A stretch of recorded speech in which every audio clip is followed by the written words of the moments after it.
မင်္ဂလာပါခုဗီဒီယိုလေးကတော့ H-bridge topology ရဲ့နောက်ဆုံးအပိုင်းလေးပါနောက်ဆုံးအပိုင်းကိုလက်တွေ့ဆင်ထားတာလေးကိုရှင်းပြပါမယ်ဒါလေးတွေကလည်းတစ်ပိုင်းစီကျွန်တော်ပြခဲ့ပြီးပါပြီဒါပေမဲ့ဟိုသေချာမမြင်ပါစို့လို့ကျွန်တော်လည်းထပ်ပြီးတော့ရှင်းပြမယ်เนาะသုံးထားတာကเนาะ12 volt supply တစ်ခုလိုတယ်12 volt supply ဟလာကိုကျွန်တော်ဒီမှာအပေါင်း line အနှုတ် line အဲ့လိုပေးထားเนาะ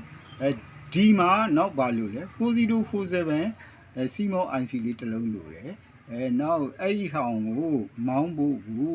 ဒီမှာသူလဲ 0.1 မှာနော် 0.1 capacitor လိုတယ်ကျွန်တော်ဗာထည့်ထားမှန်းတော့မသိပါဘူးဒါလေးကဟုတ်လားဒီလိုဟို port တစ်ခုလိုတယ်ဗျ100k လောက်ရှိရမယ်ဗျာနော်အဲ့ဒါမျိုးခက်များအုံများလေးရှိရမယ်ရှာပြီးဒီနှစ်စကိုပဲကျွန်တော်သုံးတာနော်ဒီဟာ RC time constant 50 Hz တို့ဘာလို့ချိန်တာပေါ့ဗျာမြင့်သွားရင်ချိန်လုံးမြင့်ရမယ်ဒီအထွက်ကဘာလဲဆိုတော့เนาะဒီမှာနှစ်ပင်ဟုတ်လားနေဦးကကျွန်တော်ထင်တာဒီကောင်10 17လားထွက်ထားတာအဲ့ရနေထွက်ထားတယ်အဲ့ထဲကကျူနဲ့ကျူပါထုတ်ပေးတယ်เนาะဒါက square wave inverter ရိုးတွေမှာဒီ IC ကိုသုံးထားတာရှိတယ်เนาะ12 volt တိုက်ရိုက်ပေးလိုက်တယ်ကျွန်တော်ဒီ IC တော့เนาะပေးပြီးတော့ဒါလေးကိုဆင်ထားတယ်ဒီမှာကျူနဲ့ကျူပါပေါ့နော်10တစ်ခွက်1ဆိုတစ်ခွက်0ထွက်တဲ့ဟာလေးထည့်ထားတယ်ဒီကနေကျွန်တော်ဒီက link တွေလုပ်လို့ရှုပ်သွားနော်ဒီမှာ link လုပ်တယ် link လုပ်ပြီးဒီမှာလုပ်တယ်ကျွန်တော်ဖြုတ်လိုက်တွင်းလိုက်ပေါ့ဗျာလက်တွေ့စမ်းတဲ့အခါကျလွယ်အောင်ပေါ့နော်ဒါ frequency pulse generator ထုတ်ပေးတဲ့ဟာလေးပေါ့ဗျာဒါကျူနဲ့ကျူကထုတ်တယ်ထုတ်တဲ့ဟာကိုဒီမှာ gate တွေကိုသွားရနော် gate နှစ်ခုပေါ့ဗျာဒီဘက်က half gate နှစ်ခုကိုသွားတယ်သွားပြီးတော့ဒီအပေါ် gate နဲ့အောက် gate crossing ဒီမှာလှုပ်လိုက်တယ်ဟုတ်လားလှုပ်ပြီးတော့ဟုတ်လား over gate ကိုသွားနော်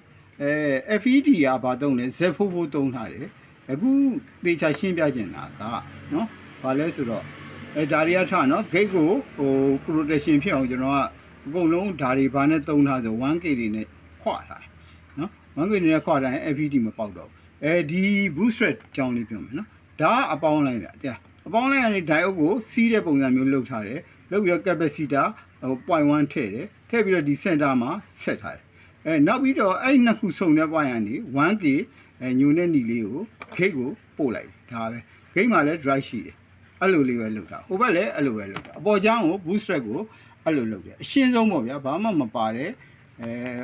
active မဟုတ်ဘူးပေါ့ဗျာဒီ passive ပဲသုံးထားတယ်နော် booster circuit ကို